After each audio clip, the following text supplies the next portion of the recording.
We need to listen up. What's fixing to be said here by our Secretary of State. Somebody stand by for me. We need to get to the State Department right now. Secretary of State Mike Pompeo taking questions on Iran, on Hong Kong, and Rudy Giuliani. Ballot box cast their ballots in a way that is unimpacted by these malevolent actors trying to undermine our Western democratic values. Your first question about Turkey and the S-400, yeah, it's concerning. We are hopeful. We're still talking to the Turks. We're still trying to figure our way through this thing. I don't want to get out in front of what the president may or may not do. But we have made very clear to the Turkish government our desire to see them move away from the putting into full operationalization the S-400 weapon system. Maggie? Thank you, Morgan. Yes, ma'am. Thanksgiving to you. Thank you. Happy Thanksgiving to you as well. On Hong Kong, a quick follow-up. Would you recommend President Trump to endorse the bipartisan legislation on the Hong Kong Human Rights and Democracy Act? The reason I ask is because if it's enacted, it will require Secretary of State to certify if Hong Kong retains enough autonomy for favorable trading terms. And separately, if I may, on Xinjiang, as you just mentioned, new leak of documents published by the International Consortium of Investigative Journalists, ICIJ, revealed the strategy behind a campaign of re-education on Muslim minority groups. Would you say the U.S. pressures have had any effect on China's actions in Xinjiang, and does the new document allow more concrete actions to take against China? Thank you. Yeah. So your first question is, I can't really answer it because you point out quite correctly in the second part of that question that issue will come to me if this were to become law, if the president signs it, or if it becomes law.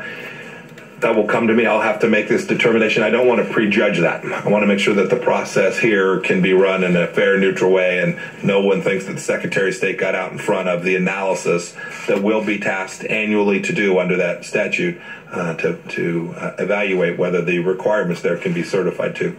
So we're aware of it. Our teams already have a lot of the foundational activity in place that we can perform, I think, a pretty thorough analysis pretty quickly to see if that certification can be made and if in fact this becomes law. And when we do, we'll make that. That'll be a published certification. We'll send it to Capitol Hill as required by statute. Your second question is about what's the effects of this newly released information. I think there are really a couple. First, I think it confirms what we've been saying here at the State Department and the United States government for some time now about what's taking place there. The very significant human rights abuses. I think it confirms it, shows that it's not random and it is intentional and that it is ongoing. And so I think those papers simply confirm that. I think the world can see that, which leads me to the second point. I think it's the case now that you'll see many more countries around the world acknowledging what's taking place there and working alongside of the United States to create space and improve human rights conditions for the people of Xinjiang. I'm hopeful that those papers, the release of those papers, will encourage others to join in what we view as a very important outcome that we're trying to achieve. Go ahead, John. Yes, ma'am. I have a comment for the department on the new numbers reports coming out of Xinjiang. There's new information out there that the Communist Party has detained over time up to 1 million Uyghurs. Does State Department have anything on that number? So our best analysis that the number of 1 million is a reasonable number to think about the number of persons that have been over the extended period of time held or detained or wrongfully denied their fundamental human rights. We think that number's about right. So and just a quick follow-up, sir. The president tweeted just a short while ago that he'd encourage you essentially to testify in the impeachment investigation. Is that something you're considering? When the time is right, all good things happen. Let's end with Michelle. Thank you. Thank you, Mr. Secretary. Iraq is cracking down on protesters with live ammunitions, and in Lebanon, clashes between Hezbollah, Amal, and the demonstrators.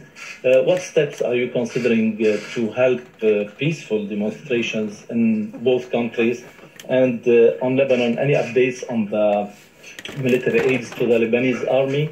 One more on Iran. Will the U.S. be able to provide internet access to the Iranian people soon? So, let's see. As for internet access, it's come back on just a bit. We've encouraged the leadership of the Islamic Republic regime to turn it back on so people can communicate. It's worth noting that while that was done to tamp down the protests that took place and frankly deny the world access to see some of it, it's not working.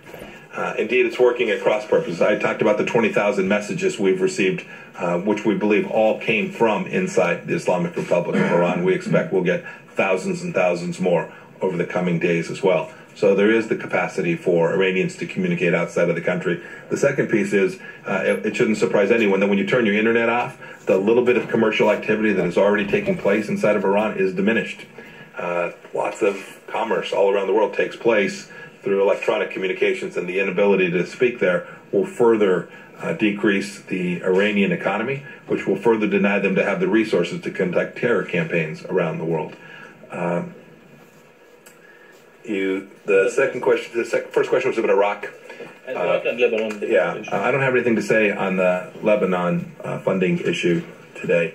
But as for Iraq, we've been in contact with all the various elements inside of Iraq that we have deal with. Our mission there is largely a counterterrorism mission, and that's what our troops are on the ground for. That's who the Vice President went to visit this week. He went to the Kurdistan region as well, all in an effort to try and help the Iraqi people stand up a free and independent and sovereign Iraq. That's our goal for the Iraqi people, and we're prepared to work with the Iraqi leadership, Prime Minister Ahmadi, President Barham Saleh, Speaker Habousi, all of the Iraqi leadership, to try and deliver that on behalf of the Iraqis. We've made we have no qualms in talking about the fact that we think the Iranian presence there is harmful to that, decreases the risk that the Iraqi people can have the sovereignty that they so richly deserve, and we're confident that the Iraqi leadership wants the same thing that we're helping them work towards. Thank you. Great. Thanks, everybody. Have a Connell, any significance to that? Have a wonderful Thanksgiving, everyone. Green light on Friday. Anything else? All right, there you have it. Secretary of State Mike Pompeo just wrapping up a news conference there at the State Department.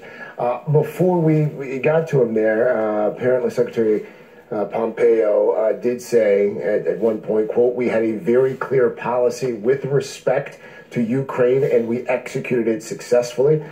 When he was asked whether he would testify, keep in mind, just over 30 minutes ago, the president tweeted that he would very much like to see his Secretary of State, his acting chief of staff, and a number of others testify in the impeachment probe. Secretary Pompeo was just asked about that, and he said, quote, "When the time is right, all good things happen."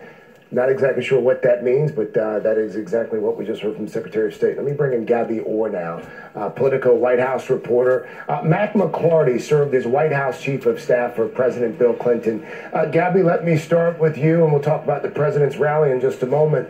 But based on what we know about the White House's thinking right now, this assertion from Secretary Pompeo a few moments ago that when the time is right, all good things happen. Any idea what that could mean?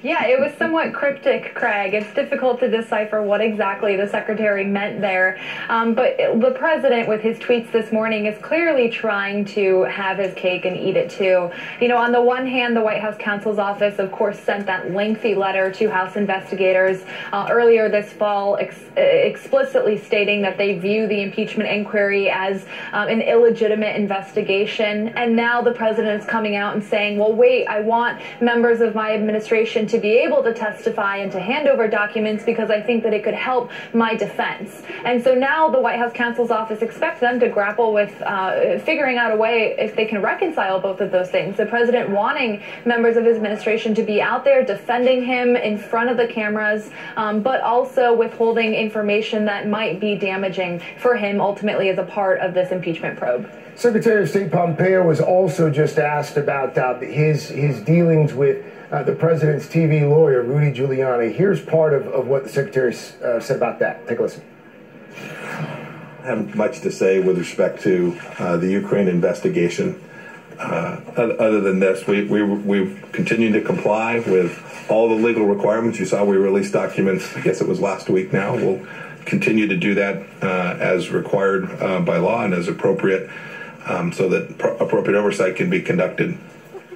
But with respect to the larger set of issues, we had a very clear policy with respect to Ukraine, and we executed it successfully. There are still many challenges. We still have Russians in the Donbass. We still have a president in Ukraine working to make sure that we move through the challenges that the country's had with its corruption for an awfully long time now. State Department's been working on that for my now year and a half plus here, and we'll continue to work on it. And every action that I took and have taken will continue to be driven towards that objective. Right. He did not say whether he had any sort of communication with Rudy Giuliani as it related to recalling the ambassador at the time, Marie Yovanovitch. Matt, what do you make of what we just heard there from Secretary of State Pompeo? Well, I think the Secretary was trying to demonstrate that he is still very much in charge of the State Department, that he's doing his job. Of course, impeachment came up in those questions, as you would anticipate, but he covered a broad range of subjects. And I suspect he was glad to have that opportunity to do that, Craig. But I think, on the other hand, he clearly did not give direct answers to a number of very specific and, I think, timely and appropriate questions. Meanwhile, Gabby, the Washington Post is reporting that federal investigators are scrutinizing Giuliani's firm and donations to a Trump super PAC as part of a broader probe. Giuliani's lawyer, though, telling NBC News that his client has done nothing wrong. What's your sense, Gabby, of how close the president really is with his personal attorney at this point? And do we know how bothered he is by headlines like this?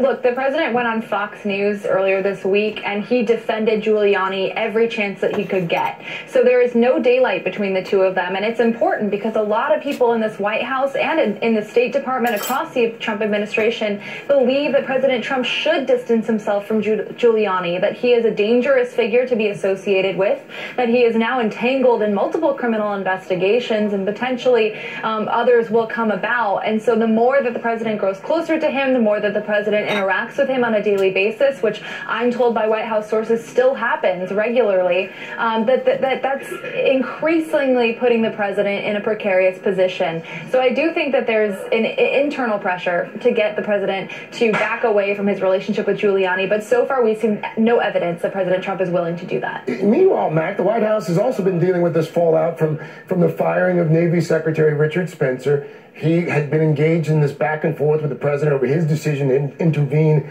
in the case of a Navy SEAL named Eddie Gallagher. Now, Spencer speaking out in this interview with CBS. Here's what he said.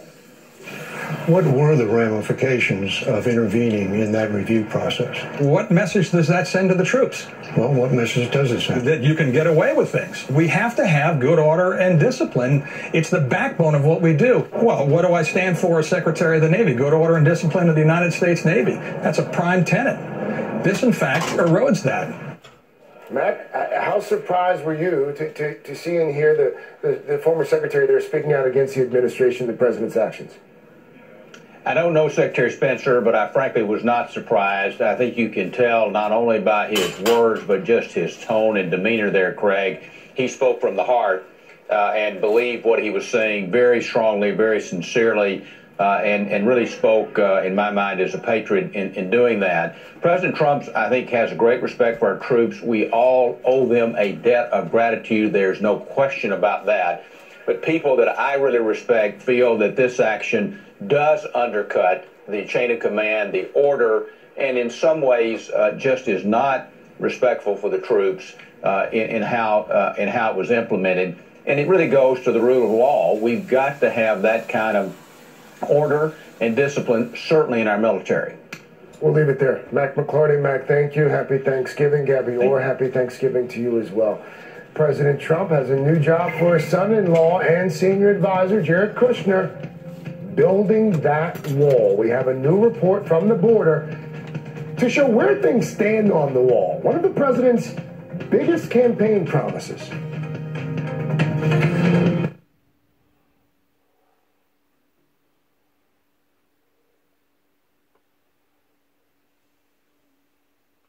May not be getting the increase in public support of impeachment they had hoped for. There's a new CNN poll that was taken after last week's impeachment hearing, and it found that 50% support impeachment and removal from office. That number is unchanged from October. And in the battleground state of Wisconsin, support for impeachment appears to be waning. A Marquette Law School poll found 40% favor impeachment and removal, and that is down 4% since October. Let me bring in Congressman Mark Pocan, a Democrat from Wisconsin, co-chair of the Congressional Progressive Caucus. Congressman, always good to have you. Thanks for your time, sir. Thank you, Craig. Glad to be here. Do those poll numbers on impeachment from Wisconsin specifically concern you? Not really. I mean, that was an outlier from everything else, and even the most recent national poll is completely different. All the changes within the margin of error, they kind of oversample Republicans versus Democrats, and there were some weird anomalies in the poll, like Cory Booker was the only Democrat beating Donald Trump. So I don't take that poll with too much merit, but I do think the national polling that we're seeing, including the stuff that just came out, still showing 50% support impeachment and removal from office. And even more important, Craig, is that the gap among men and women is really growing. It's like 61% of women. And given that every election, I think since 1980, more women have voted than men, that I think is really going to be big in Wisconsin and in a lot of these other swing states. As you travel your district, though, Congressman, your constituents, are they talking to you about impeachment? Is that one of their top priorities? Yeah, I did a bunch of town halls recently in every county, so about 6 town halls. Impeachment came up. The economy, whether it be the farm economy in my more rural areas, we've lost 1,600 dairy farms just since Donald Trump became president, and he promised a lot of jobs coming back, and no one's seen those. And then healthcare comes up. People remember that Republicans tried over and over and over again to take away people's healthcare through the Affordable Care Act, and that could have jeopardized people who have pre-existing conditions. So those are kind of the big 3 I heard just very recently when we did town halls, and none of those bode well for the president. You are co-chair of the Congressional Progressive Caucus. Over the last 24 hours or so, we've heard from Senator Sanders. We've heard from Senator Warren as well. They do not seem to be wild about the idea that a fellow named Michael Bloomberg has entered the race for president. How about you? Do you think that Michael Bloomberg adds anything to the already crowded field? Well, I can tell you the other thing I hear a lot is people want the field to shrink, not grow. So I think it is a little bit counterintuitive to what at least people back home in Wisconsin are thinking. But, this is going to be coming to some real big results very soon in Iowa. I've been to that caucus before several times. It's interesting to watch. And, even polls right now don't necessarily mean a lot in what's happening in those races. I think at the end of the day, I look at what people support, things like the Green New Deal, things like raising minimum wage, things like making sure everyone has access to health care. Those are all 60+% issues, and those are all progressive issues. So I think anyone who's running for president should be talking about what people talk about at their kitchen table. Those are the issues that are coming across very strongly, and I think those are in the progressive realm, and I think you'll see that when we get through those first few primaries. I think progressive candidates are going to do quite well. Congressman Mark Pocan from Wisconsin. Congressman, thank you. Thanks for your time. Absolutely. Thank you so much. President Trump taking new action to fulfill one of the biggest campaign promises, building that southern border wall. We're going to tell you who's overseeing the project now and how it's coming along, or not coming along. Apparently, we come from a long line of haberdashers. We chose Eleanor. It was great-grandma's name. So we're in this little town near Salerno, and everyone has dad's eyebrows. Help your family discover their unique story with a gift from Ancestry. In 1 week, a lot will happen in your life. wrinkles just won't. Neutrogena Rapid Wrinkle Repair's derm-proven retinol works so fast, it takes only 1 week to reveal younger-looking skin, making wrinkles look so last week. Rapid Wrinkle Repair. Pair with retinol oil for 2 times the wrinkle-fighting power. Neutrogena. Welcome to the place where people go to learn about their Medicare options before they're on Medicare. Come on in. You're turning 65 soon? Yeah. And you're retiring at 67? That's the plan. Well, you've come to the right place. It's also a great time to learn about an AARP Medicare Supplement insurance plan, insured by United Healthcare Insurance Company. Here's why. Medicare Part B doesn't pay for everything, only about 80% of your medical costs. This part is up to you. This will be all for today. Thank you for listening. Good luck to all of us. Happy Thanksgiving to all of us. And yes, shalom. Shalom and happy Thanksgiving.